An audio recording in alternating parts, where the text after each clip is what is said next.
Regina Pats game day. Ryan Smith, associate coach, joining us. Thanks for making some time, swinging by. Did you find it all right? Yeah, no problem. Just a straight shot out through the rink. Yeah. So Because we don't know where we are to tell anybody. Well, when I got text to come, I was like given pretty vague directions, but no problems. It's like a speakeasy. Yeah, exactly. Things There on you the go. down There low you here. go. There you go. You know what?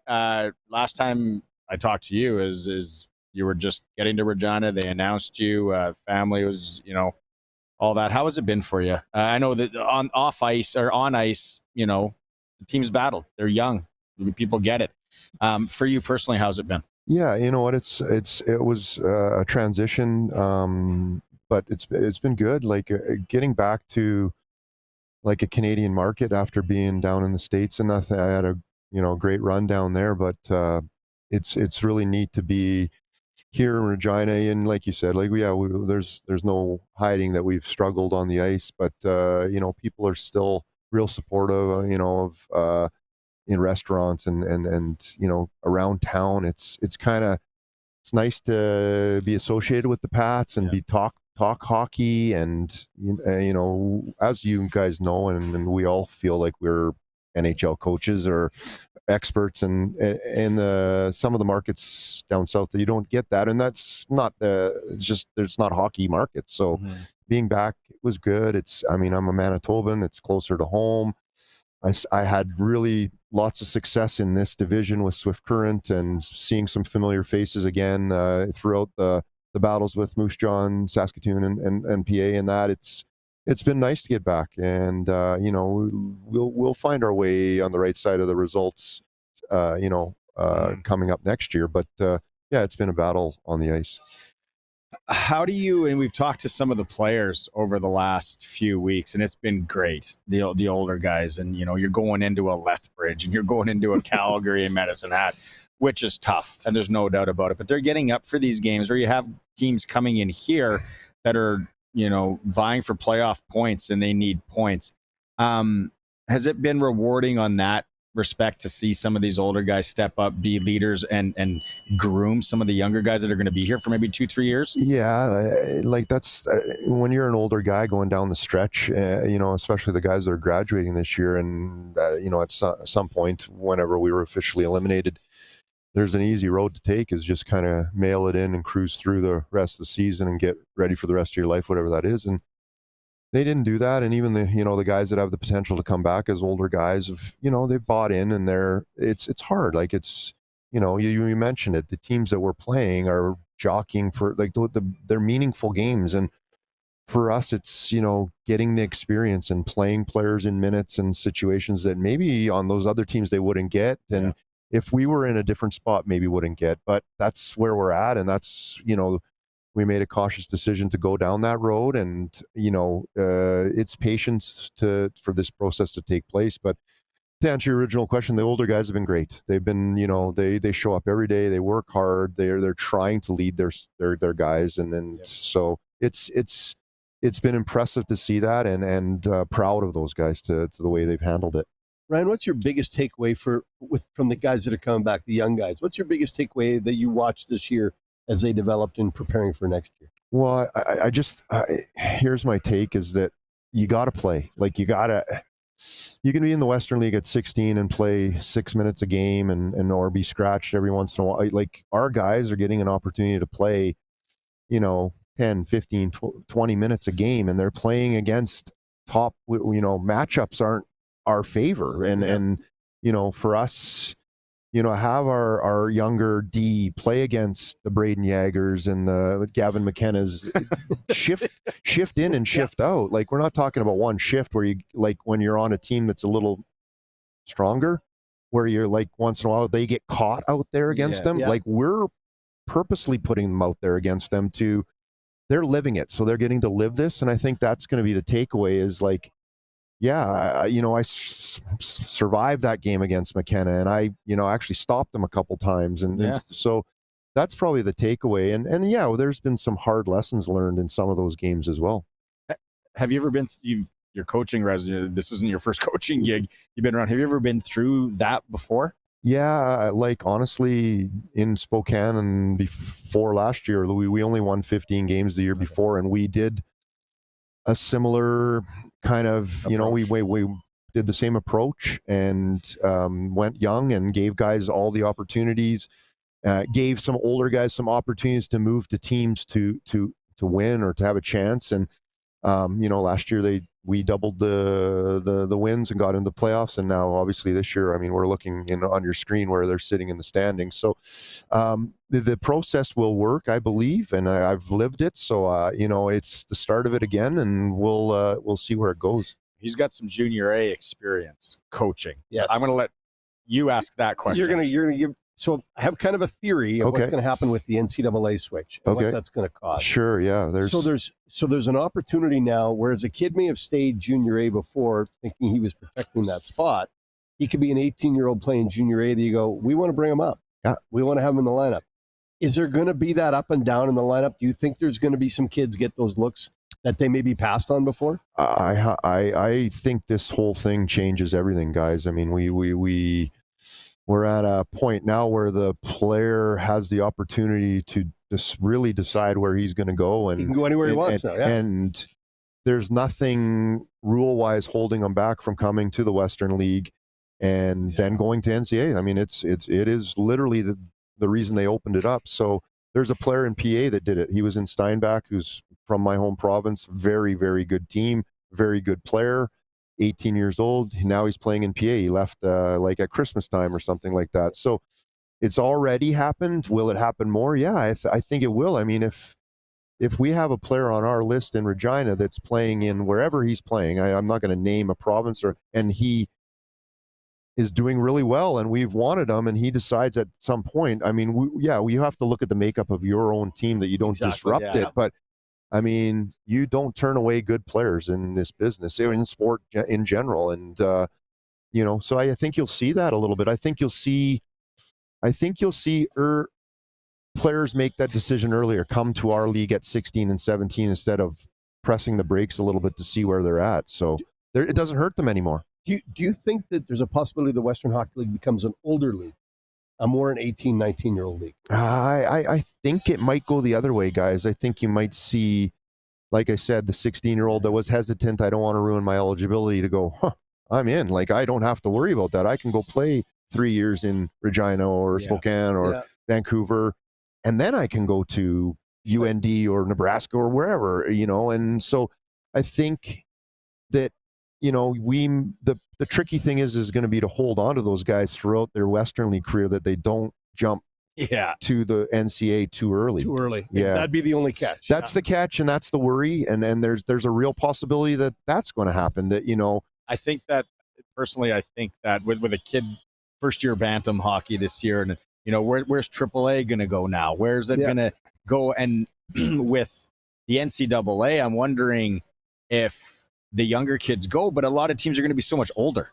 If you got your powers that they're 21, 22, 23, 24-year-old kids, and then now it's like, hey, 17-year-old, go play in Michigan, go play in the East Coast, anywhere, Hockey East, right? Like that's a tough assignment. The one thing with you being in Spokane and seeing the American side, now we're starting to see some of these top American players that were protected by dub teams saying, I'm coming now. 100%. Yeah. 100%. Like it's the Minnesota player that's playing high school hockey that's dreamed of playing for the Gophers and doesn't want to ruin that dream, does not have to worry about ruining that dream to come to Regina or Brandon or wherever, and for us, we're in a spot where Luke Christofferson, I screenshotted this. Yeah. He's a top Minnesota player. There you go. Big defenseman. Yeah. He would have, because Minnesota, they want to play college hockey. 100%. At any of those schools there. And now he's coming here because he can still go do that. That's the beauty of this for the player, the parent, and I think it'll work for both leagues. I'm sure there's guys that are saying, Smitty, what the hell are you talking about? I think it will. I think there's some that are in the junior A league and in the NCAA that are, this can work for us. We can make this work. I think it's a good marriage. It's taken a long time, and now this is the early stages. So there's some things sure. to work out. There's some laundry to watch. In 5 years, we could regroup here and be like, well, were we off? You're right. Like in 5 years, we might be going, oh my God, well, this was a huge mistake. Like we have lost all these players and or we could be, this is so beneficial. We're getting all these players. And like, I think, guys, I believe this is the best junior league in the world. I've said that there's arguments out there, but it is an unbelievable league, and it prepares you for pro, the travel, the grueling schedule, the grind of it, and I believe now those kids that were hesitant because of that rule can come and play in the best. That's the sell. This is the best. Exactly. And yes, there's the USHL and there's the OHL, and they're all fantastic leagues, and they are saying the same thing over there. We're the best league, but I think we have a legitimate argument now to bring these kids in without any backlash. I think we have you guys have the data. Yeah, exactly. Right. It's like my wife says, data doesn't lie. No, yeah, no, numbers don't lie. You want to go? Sorry. No, I was just on that same. When you talk about minutes, you were talking about minutes earlier of guys playing. Yeah. If you're a 16-year-old playing 6 minutes here versus maybe going junior A and playing 20 minutes to be better prepared as a 17 or 18-year-old to come. I just see the development opportunities I see is greater than ever before. Yeah, and there, when you look at the teams around our league, that the teams that are at the top, they're a little heavier on the older players, so they're younger guys. They only have 1 or 2 16-year-olds, and they're getting their minutes. But the other thing is when you practice against those guys day in and day out, that helps too. For sure. Yeah. It's like college football. Yeah. When you're practicing in the SEC, you're going to become a better receiver. Yeah, you're going against the best players. So, I think your point is like there's been a tremendous amount of 16-year-olds that have not made this league and come back at 17, and we never see them because they're gone at 18 or 19 to pro. So it's not the be-all to end-all. It's not a race to be here at 16. It will maybe, again, we may be able to get now a few more 16-year-olds because of this rule, and there's not a hesitation to wait for, to see where they're at. Exactly. So, but the development is all about minutes. It's you can do all the skill sessions. You can lift a million weights. You can run miles, but when you're in the guts of the game and you have to make that read on a 2-on-1 or you've got to chip a puck out in the that's development. That's the minutes. That's the living the game, right? Yeah, the kid can skate around pylons. You can open up his edges. You can do whatever. Put him, and when it matters, in games that matter, you're going to really. Okay, so before we let you go, you're a Manitoba guy. Yeah. 2 questions here. What do you think of when I say War Road, Minnesota? Oh, Christ. Well, first thing I think is Christian Brothers. I think they're famous. Dustin Bufflin's not from War Road. I think he's from Roseau. Yep. But you played for the Allen Cup. I did. Yeah. But Sharky lost a bid to go to the Allen Cup from War Road. I didn't play for War Road. I played for Southeast. I played for Southeast for 4 years. I think we won it in 2012 in Lloydminster. It was incredible. Against Rosetown. Against Rosetown, and it was incredible hockey that when I came back from Europe, I was like, I'm not sure I want to get into this racket. I was 35 years old and kind of not what I was. And then I got playing and I met some guys and we went to 4 Allen Cups. The first one we lost was in double overtime to Bentley, which it was it was like a pro game. I was like, this is so intense. And it just kept going, and we finally won in Lloydminster in 2012. It was awesome. It was a lot of fun, and really enjoyed it.